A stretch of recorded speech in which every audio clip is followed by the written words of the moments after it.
Bismillahirrahmanirrahim. Assalamualaikum warahmatullahi wabarakatuh. Alhamdulillah wassalatu wassalamu ala Rasulillah wa ala alihi wa sahbihi wa man walah wa ba'd. Saudara-saudariku, semoga hari ini kita diberikan kekuatan, kesehatan dan ridha Allah Subhanahu wa taala dalam menjalani kehidupan sehingga semua bukan hanya berjalan lancar tapi juga diberkahi oleh Allah Subhanahu wa taala. Ciri aktivitas yang berkah itu muaranya manfaat. Lisan bertutur beraktivitas. Bagaimana lisan yang disukai oleh Allah. Maka kata-katanya melahirkan manfaat. Kata-katanya keluar baik. Kaki melangkah bila berkah. Itu melangkah ke tempat yang baik. Demikian karya-karya pun. Anda boleh jadi desainer. Desainnya disukai Allah enggak? Jangan sampai mendesain sesuatu yang Allah enggak suka. Dunianya dapat. Tapi bekal akhiratnya tereduksi di dalamnya. Demikian pekerjaan yang Anda lakukan. Kalau bisa, konsepnya kan sangat ideal. Quran surah kedua ayat 201. Wa minhum may yaqulu rabbana atina fid dunya hasanah wa fil akhirati hasanah. Jadi mengejar akhirat itu konsepnya bukan meninggalkan dunia. Justru mengkreasikan dunia sehingga dia punya value akhirat. Kalau berniaga, silahkan sukses-suksesnya.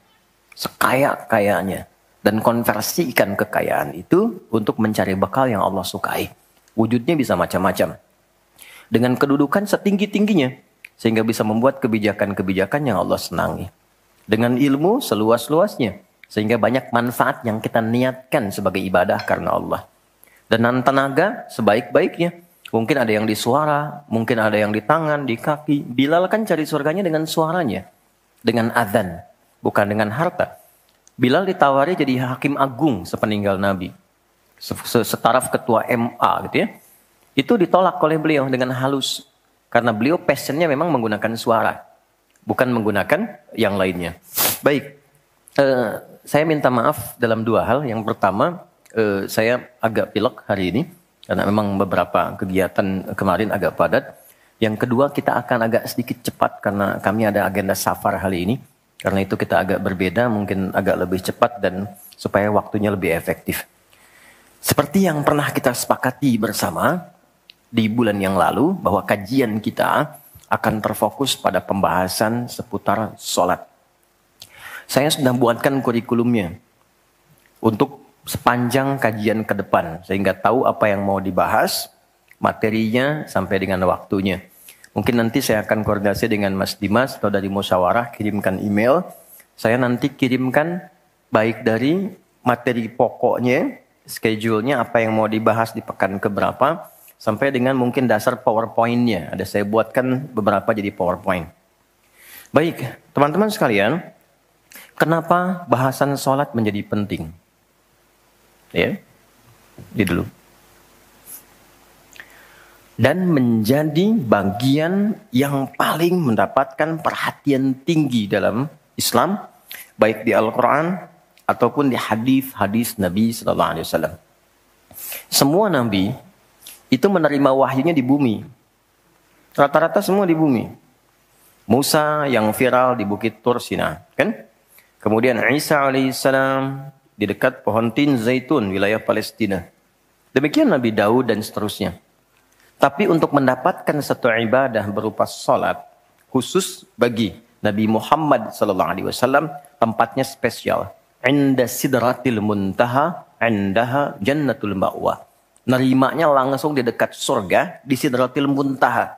Itu kan oleh-oleh yang Isra Mi'raj itu kan, mendapatkan salat. Kalau Anda mau lacak referensinya, bisa ditemukan di hadis Muslim tentang peristiwa ini, yang akhirnya mendapatkan salat. Subtopik yang nomor 1, kitab pertama, Kitabul Iman. Nomor 1, subtopiknya nomor 74, Babul Isra di Rasulullah sallallahu alaihi wasallam ila samawati wa fadlis salat. Pembahasan tentang Isra'nya Nabi sallallahu alaihi wasallam sampai di langit dan mendapatkan keutamaan salat. Hadisnya nomor 162. Riwayatnya Imam Muslim. Imam Muslim menerima dari Syaiban bin Zarukh menerima dari Hamad bin Salamah menerima dari Thabit al-Bunani, Thabit al-Bunani menerima dari Anas bin Malik radhiyallahu taala anhu, beliau menerima dari Nabi sallallahu alaihi wasallam. Lengkap rinci peristiwa singkatnya mendapatkan salat. Dan salat menjadi pokok penentu amalan lain. Jadi kalau benar salatnya, benar hajinya. Benar salatnya, benar zakatnya. Benar salatnya, benar interaksi dengan Qur'annya. Dan benar salatnya, itu pasti baik hisabnya. Maka turun hadis spesifik yang banyak dihafal oleh para ahli hadis, jadi pegangan hidup sampai akhirat. Inna awwala ma yuhasabu bihil abdu yawmal qiyamati as-salah. Amal pertama yang akan dihisab di hari kiamat adalah salatnya. Idza salahat salaha sa'iru amali. Kalau baik-baik semua amalnya, indikasinya dari salat. Wa idza fasadat fasada sa'iru amali. Kalau salatnya enggak bagus, pasti ada pengaruh ke amalan lain. Dan itu sangat menentukan. Baik. Kenapa salat? Ada apa di balik salat? Dan bagaimana cara salat yang benar yang melahirkan perubahan pada kehidupan? Itu yang coba kita turunkan sampai-sampai di bulan Ramadan pun ibadah pokoknya salat. Ya kan? Ibadah pokoknya salat loh. Sampai Nabi mengatakan, "Man qama Ramadhana imanan wa ihtisaban, ghufira lahu ma taqaddama min dhanbi." Spesial untuk Ramadan, orang yang salatnya benar khusus di Ramadan, di malam harinya yang kita kenal dengan tarawih, kalau benar salatnya dan ada getaran pada jiwanya, lalu dia berdoa spesifik, maka yang pertama Allah berikan mengampuni semua dosa yang pernah ia kerjakan selama hidupnya. Nah, itu nggak main-main. Artinya merubah dia menjadi lebih baik. Itu salat. Karena itu kenapa ada tambahan di Ramadan spesifik untuk meningkatkan salat tarawih. Berarti ada sesuatu yang sangat penting. Yuk kita mulai. Pertama kita akan bahas dari segi nama. Ya? Kedua, kita akan bahas dari segi fungsi atau hikmah atau manfaat. Baru kemudian yang ketiga kita masuk kepada persoalan teknis penunaiannya. Baik bacaan, cara, makna. Kita belajar dari mulai menunaikan bacaannya apa, maksud dari itu apa. Ya. Baik, kita mulai cepat. Salat. Apa itu salat? Doa. Apalagi? Kenapa doa disebut salat? Kenapa nggak disebut doa aja? Apa itu salat? Doa. Apa itu doa? Salat. Oke, yuk kita urutkan dari segi katanya dulu. As-salah, kurang lebih begini. Nanti ada versinya, ada yang pakai waw, itu ujungnya nanti kembali ke alif. Ini ya. Teman-teman, salat itu seakar dengan kata silah. Silatun.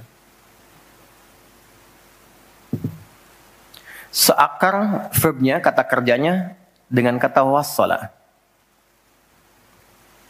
Wusul. Silah dalam bahasa Arab artinya sesuatu yang terhubung kuat. Sehingga dengan erat dan kuatnya ini sulit dilepaskan. Pernah dengar silaturahmi? Ya kan? Kenapa disebut dengan silaturahmi? Karena ada hubungan perhatian kasih yang dalam. Sehingga dimanapun dia masih tersambung untuk memperhatikan. Jadi silaturahmi itu bukan begini. Bukan Anda kumpul, menyapa di teman yang hadir. Itu bukan silaturahim. Anda menyapa orangnya ada, wajar, orangnya masih ada. Tapi ketika Anda pulang, Anda mendoakan. Dan support pada kebaikan, itulah silah namanya. Nah, hubungan yang melatih kita, supaya terus terhubung dengan Allah. Sehingga tak terpisahkan pengawasan Allah kepada kita. Perlindungan Allah kepada kita. Pemberian Allah kepada kita di setiap waktu dan tempat dimanapun. Itu dinamakan dengan sholat namanya. Karena itu, ciri keberhasilan orang yang sholat, yang pertama kali dapatkan, adanya konektivitas dengan Allah. Sampai dia koneksinya ke Allah. Karena itu disebut wusul. Kenapa secara fikih dinamakan dengan doa? Karena saat berdoa kan terkoneksi dengan Allah. Ya kan? Nah, doa yang terkoneksi secara formal kepada Allah itu disebut dengan sholat. Quran surah keempat dalilnya An-Nisa ayat 103. Quran surah 4 ayat 103. Paling kanan agak sedikit ke atas tuh di mushaf standar. Fa'idza qadaytumus salata. Maka jika Anda telah tuntas mengerjakan salat, fadhkurullaha. Maka cirinya dia akan cepat terkoneksi kepada Allah. Itu pengertian hikmahnya. Kalau pengertian fikihnya, habis sholat cepat zikir. Zikir itu artinya terkoneksi, nyambung. Kenapa setelah sholat ada zikir lagi yang menyambungkan? Karena ada orang yang sejak saat sholat belum nyambung dengan Allah. Itulah sebabnya nanti kita akan belajar. Masih merasakan nggak? Pernah nggak begini? Sebelum sholat mau fokus nih, tapi begitu takbir, Allahu Akbar. Yang akbar di lisan Allah, tapi yang akbar di pikiran, project. Ya, status belum diupdate. Nyimpan sendal di mana, jemulan belum diangkat, ya kan? Ya, pernah nggak suasana itu hadir? Nah kan, nanti kita akan belajar. Nah, kalau akumulasi semua ingatan itu mengganggu khusyuk kita sehingga kadar khusyuknya kecil dan belum terkoneksi dengan Allah setelah sholat, maka coba zikir sampai nyambung. Idealnya ketika sholat selesai, itu punya konektivitas dengan Allah nyambung. Ingat Allah. Qiyaman. Baru dia berdiri jalan sudah ingat Allah. Makanya kalau ada orang keluar dari masjid dan dia nyambung dengan Allah, itu mustahil tertukar sendal. Oke? Karena saat dia pakai, dia merasa diawasi Allah. Ya Allah salah, bukan punya saya. Yang sayang itu rupanya dia pakai, padahal dia ke masjid nggak pakai sendal. Ini memang ada yang salah dengan sholatnya. Oke, balik ke sini. Maka kalau dia berjalan jalannya baik, kalau dia duduk bekerjanya baik, gak mungkin maksiat, gak mungkin menyentuh yang salah karena saat dia menyentuh dia merasa dilihat Allah. Itu yang disebut dengan ihsan namanya. Di orang yang punya koneksi dengan Allahnya kuat, itu akan mudah menjalani kehidupan. Anda punya koneksi dengan teman-teman yang punya kedudukan tertentu. Aksesnya mudah kan? Anda punya koneksi dengan Allah. Apa yang sulit bagi Allah? Masalah dikecilin. Bukan gak dapat masalah. Masalahnya sama. Bagi orang lain besar. Bagi si fulan kok ringan. Karena sebelum mendapatinya, akses dia ke Allah tinggi. Allah ringankan untuk diterima di hatinya. Dilapangkan hatinya sebelum menerima persoalannya. Jadi ketika menerima persoalan dia tinggal senyum aja. Selesai. Macet, yang lain gelisah. Alhamdulillah macet. Bisa hafalan dulu. Bisa baca dulu. Bisa mengerjakan yang lain dulu. Ini semua dibaca dengan nyaman karena konektivitas yang tinggi dengan Tuhan. Jadi ternyata ketika diminta menunaikan ibadah salat, ada hal yang sangat besar yang Allah ingin berikan kepada kita semua. Saya ingin tanya teman-teman, berapa waktu yang Allah mintakan kepada kita untuk menunaikan salat? Berapa? Tiap hari kita kerjakan. 5 kan? 5 kan? Nomor koneksi dengan Allah. Masih ingat nomornya? 24, 4, 3, 4, klik. Naik. 2 subuh, 4 duhur, 4 asar, 3 maghrib, 4 isya kan? Ayo bikin status. Ya kan? 5 waktu kan? 5 waktu kan? Kenapa 5 waktu? Salah satunya, karena di dalam Quran diisyaratkan orang yang benar salatnya, sesuai yang dengan yang diajarkan Nabi, sesuai yang diisyaratkan Quran, akan mendapatkan 5 kemuliaan dalam hidupnya yang tidak didapatkan oleh orang yang tidak salat. 5 ini. Itu yang coba kita akan keluarkan. Itulah sebabnya kenapa salat sangat ditekankan, kenapa salat diwajibkan. Karena Allah mewajibkan kita mendapatkan semua kebahagiaan dan kesuksesan yang kita ingin raih dalam kehidupan. 5 ini. Yuk kita mulai. 1. Izinkan saya memulai dari sini supaya kita punya motivasi untuk menunaikan sholat. Jadi kalau nggak tahu yang 5 ini, cara pandangnya kepada sholat jadi beban. Baru aja zuhur, dasar lagi. Baru maghrib, udah isya lagi. Ya kan? Nah, ayo isya. Tadi kan udah maghrib. Kan? Pernah merasakan itu? Karena cara pandangnya menilai sholat sebagai beban. Padahal ketika Allah wajibkan, itu cara mewajibkannya bukan sebagai beban. Sebagai motivasi yang mengantarkan pada keindahan. 1, kita cepat. Quran surah ke-20 di ayat yang ke-14. Tafsirnya Quran surah 13 ayat 28. Satu paket.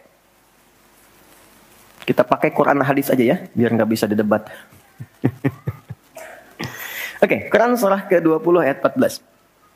Innani anallahu la ilaha illa ana fa'budni wa aqimis salata li dzikri.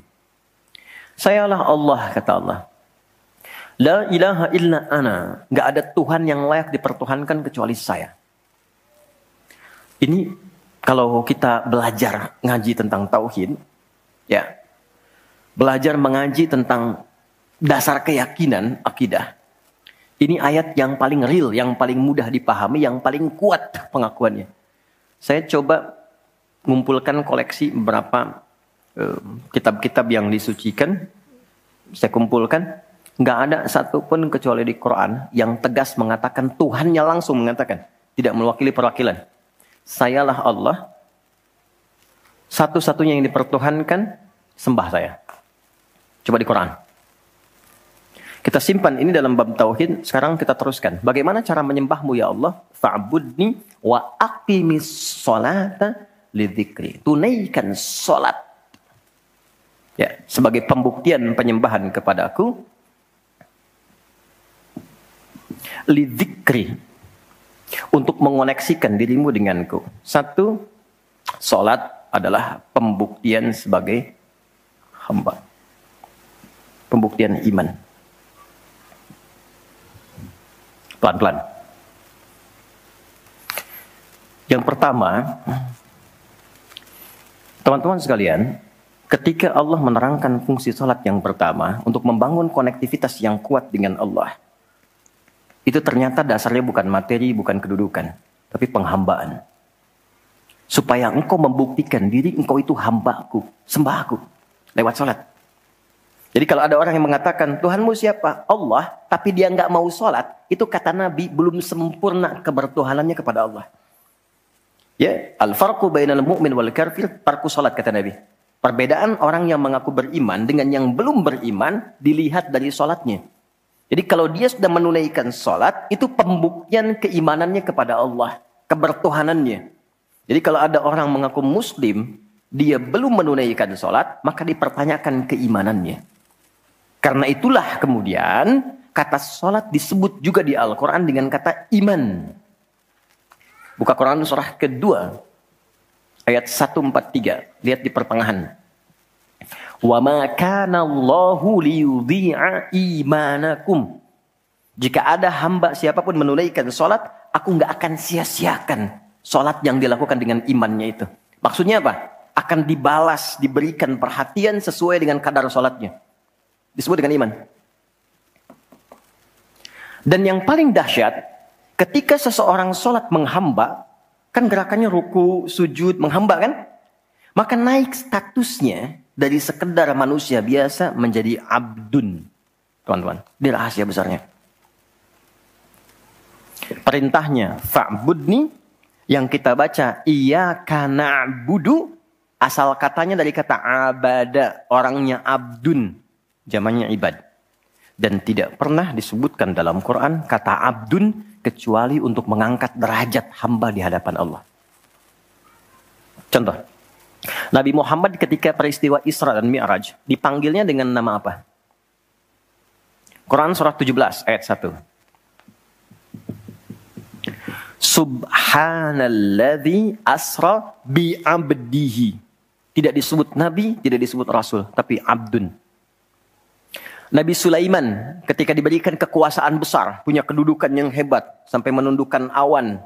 Ya, sebelum Songgohan punya awan kinton, Nabi Sulaiman sudah punya duluan. Suzuki Yatanabe tahun 96 kan, bikin komiknya. Saya nggak terlalu baca itu atau tonton, tapi saya tahu. Itu awan ditundukkan, angin bolak-balik. Ketika mendapatkan kedudukan itu, sifat yang disebutkan abdun, bukan nabi, bukan rasul. Quran surah 38 ayat 30. Wa wahabna li Dawuda Sulaiman ni'mal abdu.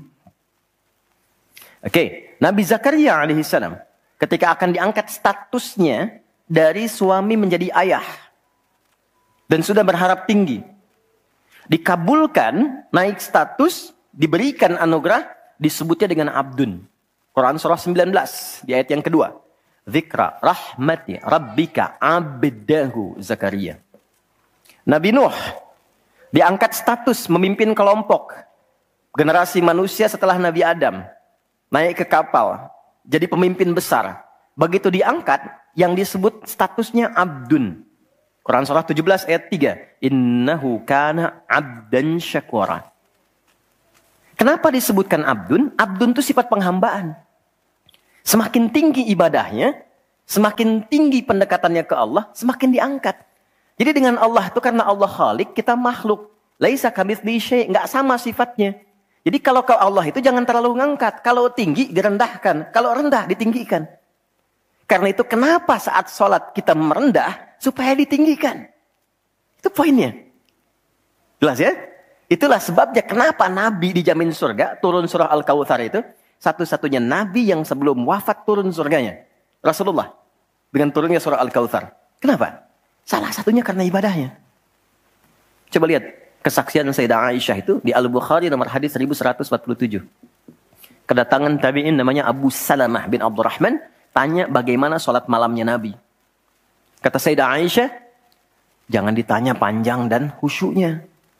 Panjang dan bagusnya. Beliau memang sholatnya 4 rakaat di awal. Tapi jangan tanya panjang dan bagusnya. Beberapa sahabat dulu pernah pengen tahu, penasaran. Diikuti sholat di belakang Nabi. Ternyata rakaat pertamanya.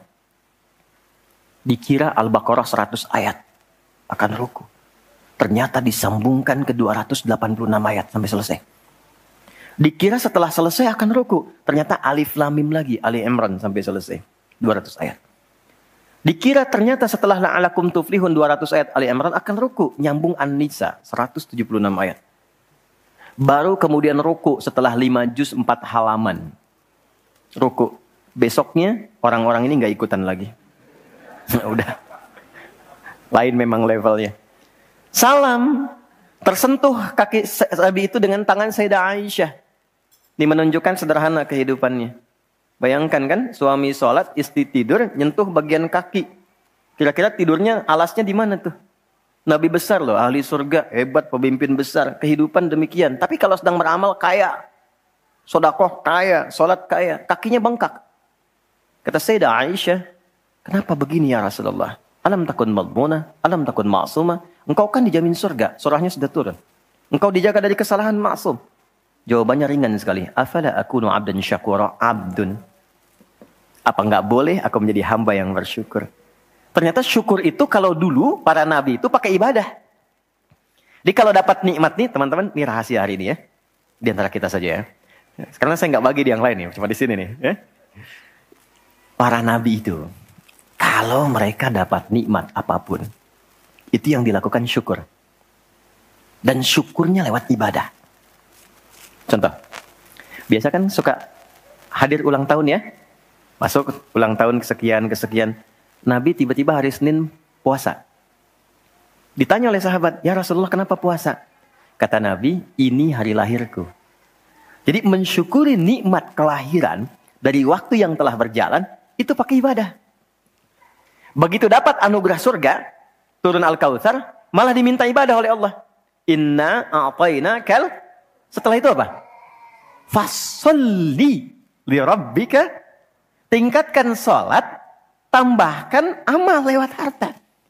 Jadi jaminan surga itu bukan menghentikan amal soleh. Anda sukses dengan pekerjaan, bukan berarti menjadikan hubungan Anda terputus dengan Allah. Yang paling aneh kan Allah udah ngasih rezeki banyak, kok dipakai maksiat hasilnya. Allah kasih Anda minta, Allah kasih. Tapi begitu dikasih, kenapa dipakai untuk mabuk? Kenapa dipakai untuk maksiat? Kenapa dipakai untuk membeli sesuatu yang Allah nggak sukai? Kan ada perjuangan mendapatkan itu. Makanya dibalik caranya. Ketika Anda menghamba, menunduk, Allah mengangkat. Tapi kalau Anda mengangkat, Allah turunkan serendah-rendahnya. Ini rumus pertama. Jadi ternyata ketika kita diminta menghamba dalam sholat, itu adalah jembatan pertama bagi Allah untuk mengangkat kita dengan derajat tertinggi. Paham? Oke, satu. Jadi kalau ke anak-anak begini kalau tanya, Mah kenapa sih harus sholat? Supaya supaya kamu jadi hebat. Gitu. Kok bisa? Lihat Umar. Sebelum sholat, orang biasa. Kerjanya begini, cuman jalan-jalan, mabuk dan sebagainya. Tapi setelah sholat, dia jadi pemimpin yang sangat hebat. Dia hafal sekian bahasa. Dia dirikan sekolah-sekolah. Pemikirannya hebat, tangguh orangnya. Di mana-mana dikagumi. Itu. Kalau ada karyawan Anda bertanya, kenapa Pak harus sholat? Supaya kita makin sukses proyeknya. Makin banyak omsetnya. Coba lihat Abdurrahman bin Auf. Bukankah sebelum dia sholat dia kaya tapi biasa, malah hilang kekayaannya. Tapi setelah dia sholat dan dia praktekkan makna-makna dalam sholat, meningkat level kekayaannya sampai yang ketiga tertinggi. Dari kaya, kaya banget, kebangetan kayanya. Tuh, kapaknya terbuat dari emas kan? Abdurrahman bin Auf. Itu setelah sholat. Itu viral sekali kisahnya. Ya, jadi ini bagian pertama. Jadi ketika ada panggilan hayya 'alas shalah, atau sejak Allahu Akbar, rasakan panggilan itu ingin mengangkat derajat kita. Jadi kalau panggilan sholat itu dipahami sebagai hanya tuntutan ibadah, nanti jadi beban. Allahu Akbar, si ngantuk ya Allah. Tapi ketika Anda sudah merencanakan, kan malamnya kita bikin kurikulum, kan kegiatan kita tuh nyambung. Malamnya istighfar, menyiapkan kurikulum untuk besok.